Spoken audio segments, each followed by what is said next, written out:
Olá pessoal, eu sou Flávio Perini, professor do IFES Campus Cariacica. Estamos retornando para a segunda parte da aula de sistema endócrino. Na aula anterior, nós fizemos uma introdução inicial, identificamos o que seria o sistema endócrino, reconhecemos as principais glândulas e começamos a evidenciar os hormônios produzidos por essas glândulas. Identificamos hipotálamo, os hormônios produzidos pelo hipotálamo, que não é uma glândula, é um componente do sistema nervoso, mas atua diretamente no sistema endócrino. Identificamos a hipófise, os hormônios produzidos tanto pela adenohipófise quanto pela neurohipófise. Quem perdeu essa aula, volta lá, pega a parte 1, dá uma analisada nessa parte 1, porque vale a pena. Hoje a gente completa o sistema endócrino. Agora a gente vai começar a trabalhar com as glândulas que estão faltando como complemento da parte 1. Tudo bem? Bom, então nós voltamos com quem? Voltamos com a tireoide. A tireoide é uma glândula situada na altura do pescoço. Aqui a gente tem a representação esquemática. Uma glândula em forma de H. Essa glândula ela vai ser responsável pela produção e secreção de 3 hormônios. Hormônios representados por siglas T3 e T4. T3, triiodotironina, T4, tetraiodotironina ou tiroxina, que é o termo mais usual. E além desses 2 hormônios representados por siglas, o hormônio calcitonina. Nossa finalidade aqui é procurar reconhecer a ação desses hormônios. Beleza? Vamos lá, hein? Triodotironina e tiroxina. Começamos com os 2 juntos porque eles executam basicamente o mesmo papel. São 2 hormônios responsáveis por estimular o metabolismo energético. Como assim? Eles vão induzir a utilização dos nutrientes energéticos para que eles entrem no metabolismo para a produção de energia, ou seja, vão trabalhar induzindo a respiração celular. Então, aumenta a taxa de respiração celular, estimula o metabolismo energético, consequentemente, vai ser responsável pelo metabolismo geral do nosso corpo, porque praticamente tudo no nosso corpo depende de energia. Tá? Bom, esses hormônios são hormônios que a sua atividade pode ser exagerada ou deficiente, devido a um estímulo mais acentuado ou menor estímulo da glândula tireoide. Isso gera o quê? Gera os quadros de hiperatividade da tireoide, hipertireoidismo, e baixa atividade da tireoide, hipotireoidismo. A hiperatividade da tireoide vai gerar o excesso de T3 e T4.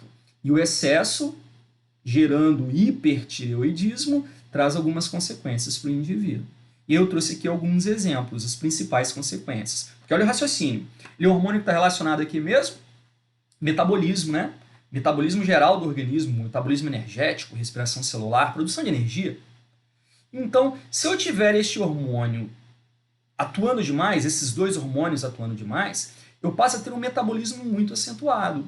Isso gera consequências, como, por exemplo, uma hiperatividade. Essa hiperatividade se manifesta com produção excessiva de calor, muita sudorese, a pessoa transpira muito. Vai haver um consumo acentuado dos nutrientes energéticos, inclusive de reservas. Resultado, perda de peso sem causa aparente. Vai haver um excesso de estímulo do sistema nervoso, nervosismo, irritabilidade. Vai haver um excesso de estímulo do sistema cardiovascular, pressão elevada, taquicardia.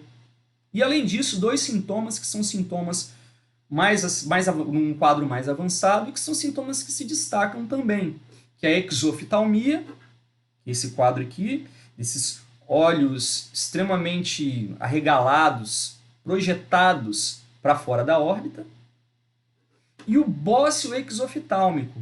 Bócio é o termo que nós usamos para fazer referência ao crescimento da glândula tireoide. Olha aqui, ó.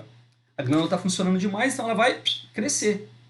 Esse crescimento a gente chama de bócio. O bócio que se estabelece devido à atividade excessiva da glândula, a gente evidencia como bócio exoftálmico. O inchaço do pescoço na região da glândula tireoide, formando um papo. Por isso chamaram também de bócio ou papeira. Tá? Caso a tireoide esteja funcionando abaixo do normal, nós vamos ter o chamado hipotireoidismo. Esse hipotireoidismo, então, vai ser o quê? A deficiência da atividade da tireoide, levando à deficiência na produção de T3 e tiroxina e T4.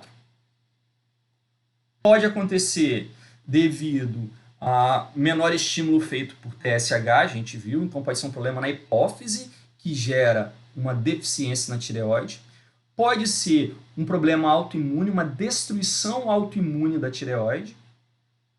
E pode ser, o que normalmente é mais comum, a deficiência de iodo na alimentação.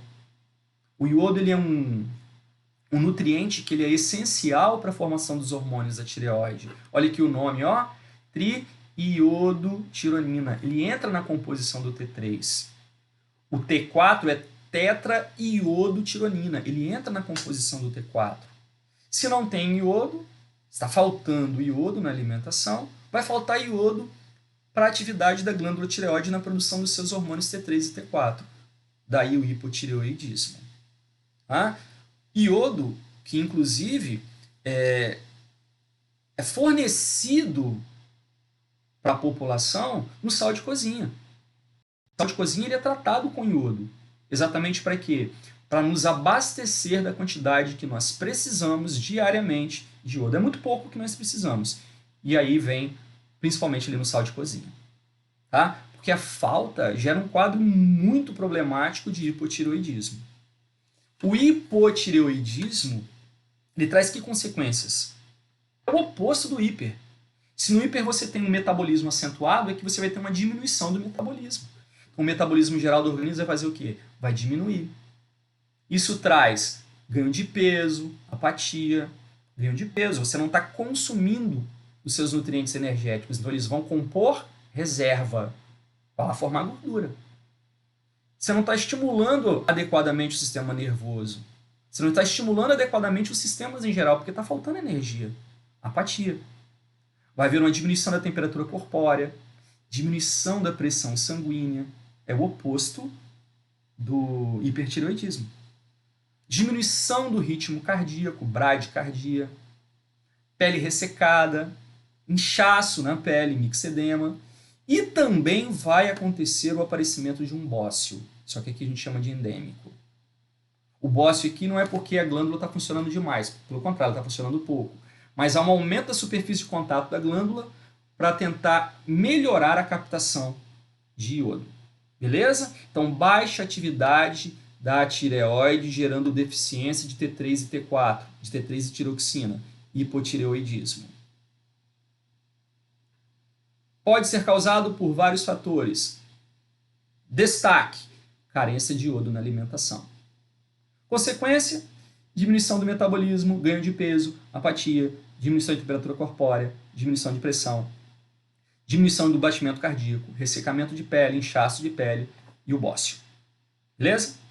Bom, quando a deficiência acontece na infância, no desenvolvimento embrionário, gera-se um quadro muito mais problemático ainda, um quadro grave de uma doença que nós chamamos de cretinismo.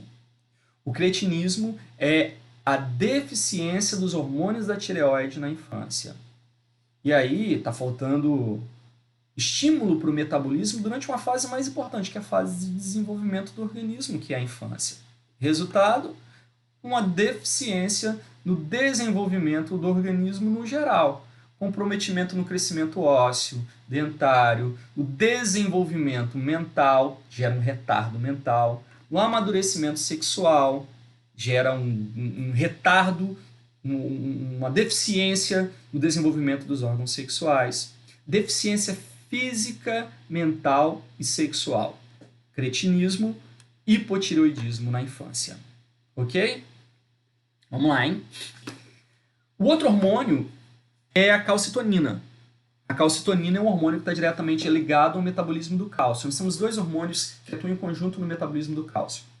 A calcitonina e o paratormônio. Os dois atuam em antagonismo, de forma contrária. A calcitonina é um hormônio que vai atuar diminuindo a quantidade de cálcio disponível no sangue. Diminuindo a calcemia, ou seja, ele é hipocalcemiante. tá? Então aqui, ó, bolinha branca aqui seria a representação do cálcio. Toda vez que nós tivermos, por algum motivo, um aumento da taxa de cálcio no sangue, esse motivo pode ser o quê? Reabsorveu muito cálcio no intestino, reabsorveu muito cálcio nos rins, tirou o cálcio do osso e mandou para o sangue. Então, aumentou a calcemia. Vai haver um estímulo, aumento da taxa de cálcio no sangue, vai haver um estímulo para a tireoide normalizar essa taxa de cálcio no sangue. Libera-se, então, calcitonina, que vai atuar em 3 frentes. Vai atuar no intestino, bloqueando a absorção de cálcio do intestino. Então, o cálcio não é reaproveitado, vai ficar ali compondo as fezes e vai ser eliminado.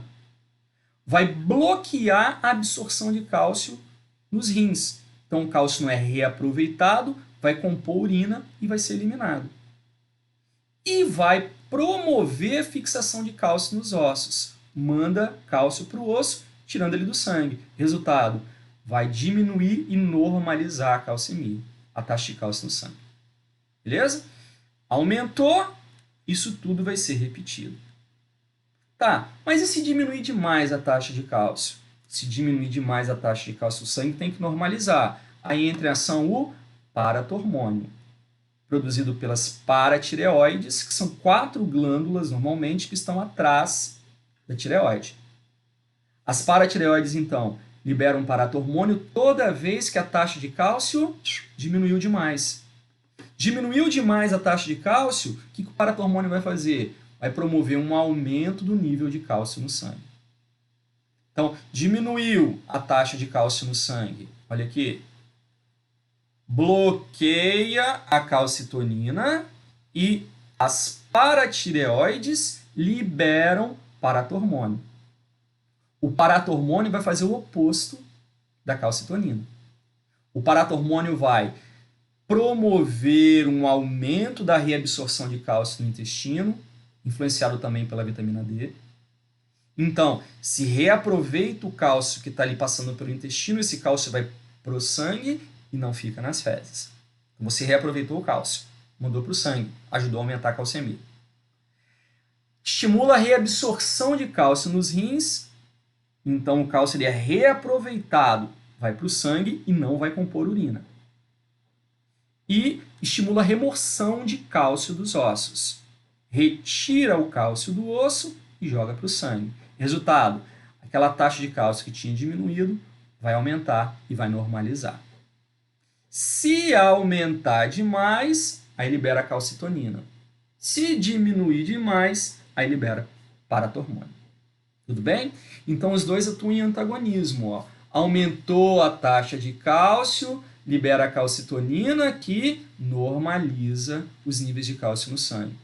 Diminuiu a taxa de cálcio, libera paratormônio, que normaliza as taxas de cálcio no sangue.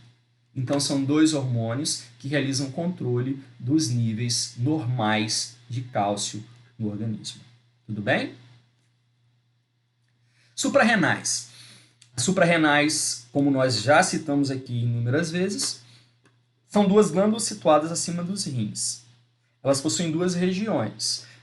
O meio é a medula e os cantos dela, ó, o córtex, a periferia, o córtex. Então, eu tenho o córtex da adrenal ou suprarrenal e a medula da adrenal ou suprarrenal. O córtex vai produzir os chamados hormônios corticoides. A medula, os hormônios medulares. Os hormônios corticoides são representados por 2 categorias principais.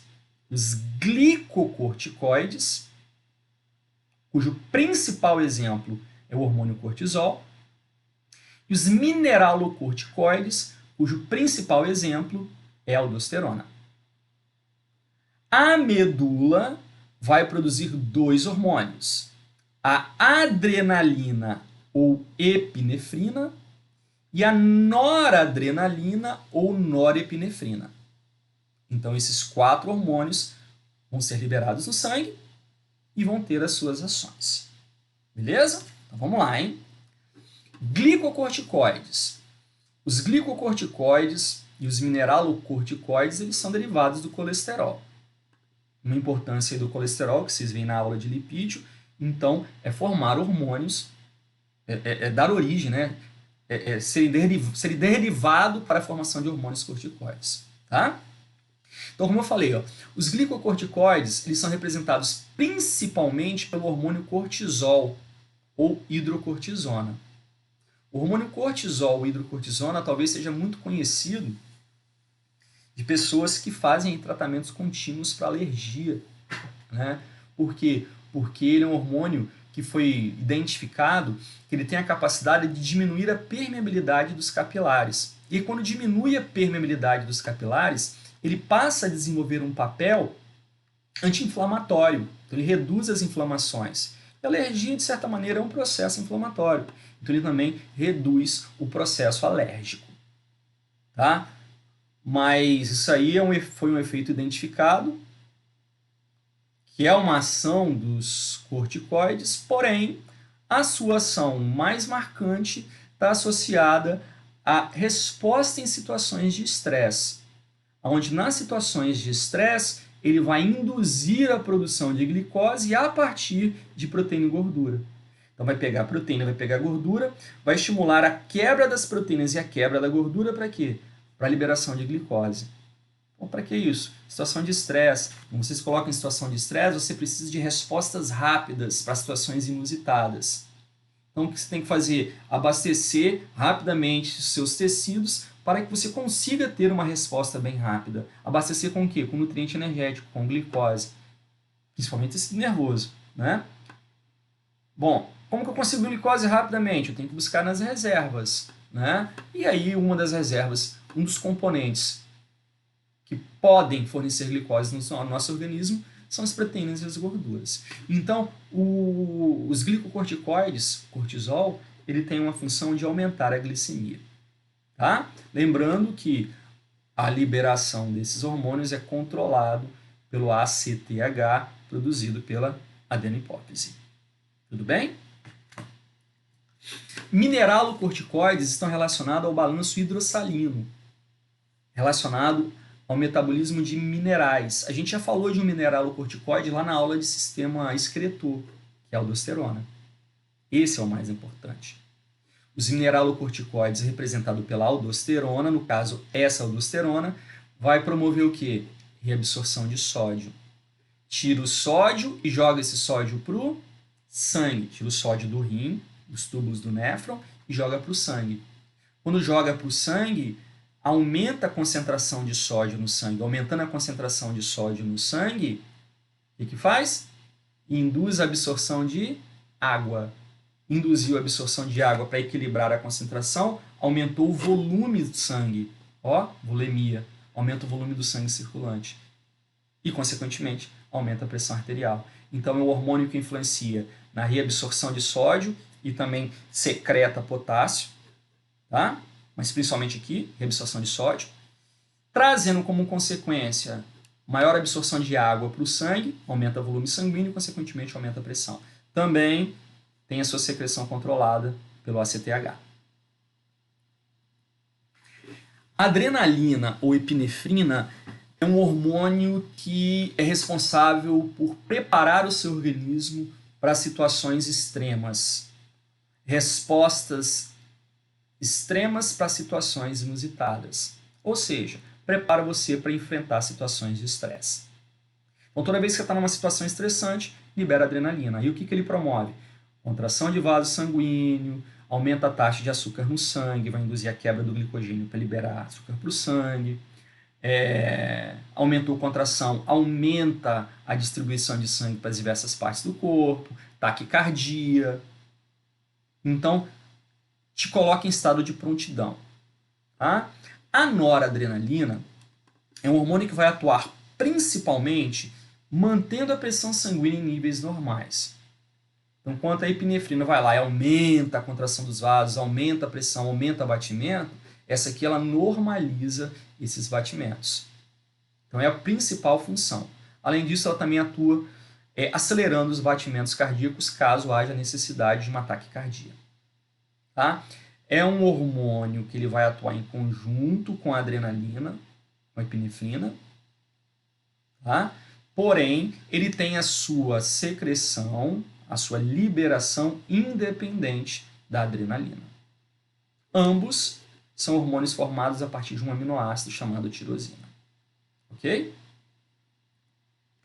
O pâncreas. O pâncreas faz parte do sistema digestório, produzindo suco pancreático. Então ele vai ter aqui uma região, esse aqui é o corte interno do pâncreas. Ó. Ele vai ter uma região chamada ácido pancreático, vai ser responsável pela produção de suco pancreático. Esse suco pancreático vai ser liberado no intestino, para atuar no processo de digestão. Mas ele também tem as chamadas ilhotas de Langerhans. Essas bolinhas roxinhas aqui representam as ilhotas de Langerhans, ou ilhotas pancreáticas. Essas ilhotas de Langerhans, elas possuem dois tipos de células, células alfa e células beta, que produzem hormônios, glucagon e insulina. Produzem esses hormônios e lançam eles no sangue. Então a parte endócrina do pâncreas seriam as ilhotas pancreáticas. A parte exócrina do pâncreas seria os ácidos pancreáticos. Por isso o pâncreas ele é uma glândula mista. Parte exócrina e endócrina. A parte exócrina produz o suco pancreático, a parte endócrina produz os hormônios. O que nos interessa aqui são os hormônios, insulina e glucagon. Insulina e glucagon são dois hormônios que atuam mantendo a glicemia. No caso da insulina, ele vai induzir a retirada da glicose do sangue e mandar a glicose para dentro de células, basicamente células de músculo esquelético, as que nós controlamos, musculatura que nós controlamos, células de fígado e células adiposas. Ou seja, diminui a concentração de glicose no sangue, fazendo com que essa glicose seja absorvida para o interior dessas células. Diminui a glicemia, ou seja, um hormônio hipoglicemiante. Esse hormônio é produzido pelas células beta das ilhotas de Langerhans e quando atua no fígado e nos músculos, a glicose que é absorvida e que não é utilizada vai ser armazenada em forma de glicogênio.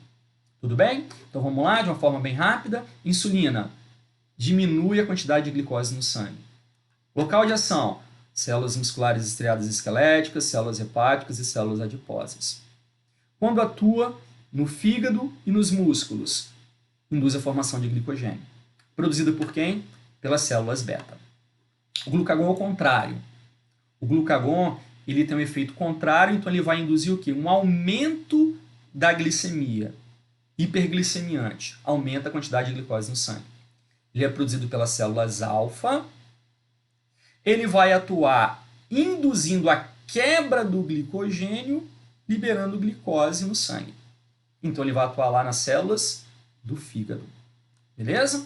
Então no fígado, estimula a formação, a quebra do glicogênio, liberando moléculas de glicose para o sangue.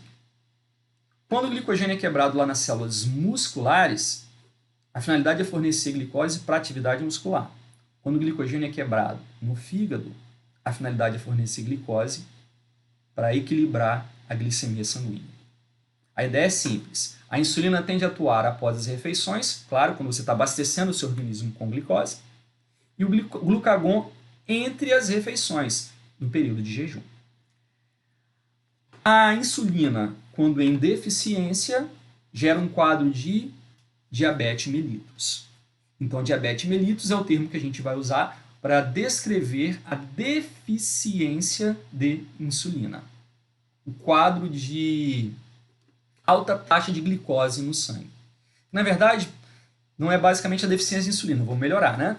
A diabetes mellitus é um quadro de hiperglicemia, doença em que o indivíduo apresenta alta taxa de glicose no sangue, que pode ser devido à diminuição da quantidade de insulina ou devido à diminuição dos receptores da insulina.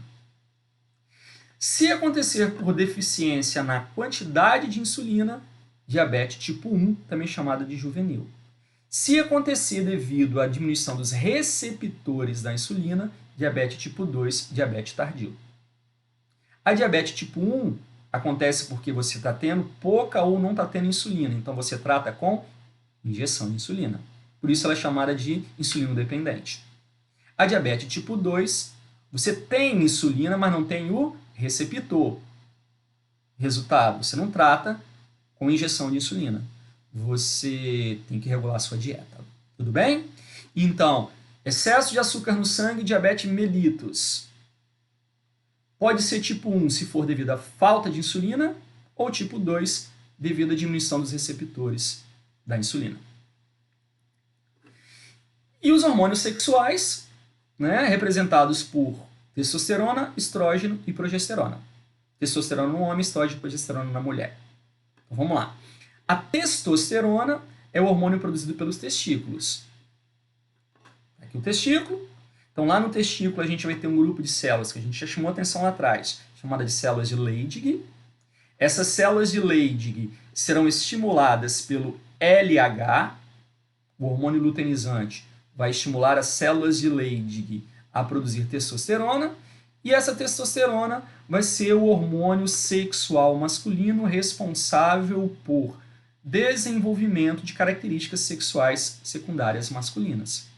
Então vai fazer desenvolver barba, bigode, pelos pubianos, engrossamento de voz, a mudança do corpo com as características masculinizantes. Amadurece os órgãos genitais masculinos e também traz uma libido sexual. Tudo bem? Lembrando que o FSH, quando atua no testículo, é para produzir espermatozoide. O LH, quando atua no testículo, é para produzir testosterona pelas células de Leydig. O ovário, os ovários, 2 ovários também. Os ovários, que também são estimulados pelo FSH e o LH, vão produzir os hormônios estrógeno e progesterona. Por quem que esses hormônios são produzidos? Lembra? Pelo folículo ovariano, aqui, ó, o folículo ovariano. Dentro dele tem o gameta, que vai ser liberado ao ovócito secundário. Tá? Bom, o estrógeno ele é produzido inicialmente pelo folículo em desenvolvimento e a progesterona é produzida principalmente pelo corpo lúteo, que é formado depois que acontece a ovulação. Tá? Estrógeno. O estrógeno é o hormônio sexual feminino que é comparável à testosterona no homem. Produzido pelos folículos ovarianos em desenvolvimento, também chamado de folículos de Graafi, e vai ser o responsável pelas características sexuais secundárias nas mulheres. Mamas, pelos pubianos, acúmulo de gordura em algumas regiões específicas, a modelação do corpo como um corpo feminino, uma voz mais aguda, estrógeno. Tá? Também vai estimular o desenvolvimento do endométrio para receber o embrião. O endométrio é a parede interna do útero. Ele que recebe o embrião. Quando a mulher menstrua, ela libera o endométrio. E aí, liberou o endométrio, a parede interna do útero não existe. Então, o que eu tenho que fazer? Eu tenho que produzir este endométrio. Para isso tem que ter um estímulo hormonal. E esse estímulo é feito inicialmente pelo estrógeno, para que esse endométrio seja formado na esperança de que o embrião possa se aderir a este endométrio. Se não houver embrião, a mulher mais uma vez libera esse endométrio, menstruação, e depois produz de novo. Então, o estrógeno, além das características sexuais femininas, estimula o desenvolvimento do endométrio para receber o embrião. Induz o amadurecimento dos órgãos genitais e também é responsável pela libido sexual. E a progesterona é o hormônio que vai ser produzido principalmente pelo corpo lúteo ou corpo amarelo, depois que houve a ovulação, principalmente, tá? Porque antes ela também é produzida pelo folículo ovariano. Então aqui, produzida pelo corpo amarelo, o corpo lúteo, que se origina do folículo ovariano rompido durante a ovulação. E junto com o estrógeno, vai preparar a parede interna do útero para receber o embrião. Além do que, também está relacionado ao desenvolvimento das glândulas mamárias. A progesterona é mais importante para preparar o endométrio para receber o embrião do que o próprio estrógeno. Tudo bem? Bom, com isso nós fechamos os hormônios produzidos pelas glândulas. Espero que eu tenha ajudado. Dê uma reanalisada nas aulas, se possível. Quem não viu a aula 1, assista a aula 1, porque essa aqui é o complemento da aula 1. Tá? E numa próxima, a gente busca outros sistemas a serem trabalhados. Tudo bem? Bom, muito obrigado pela atenção, espero ter ajudado e até uma próxima.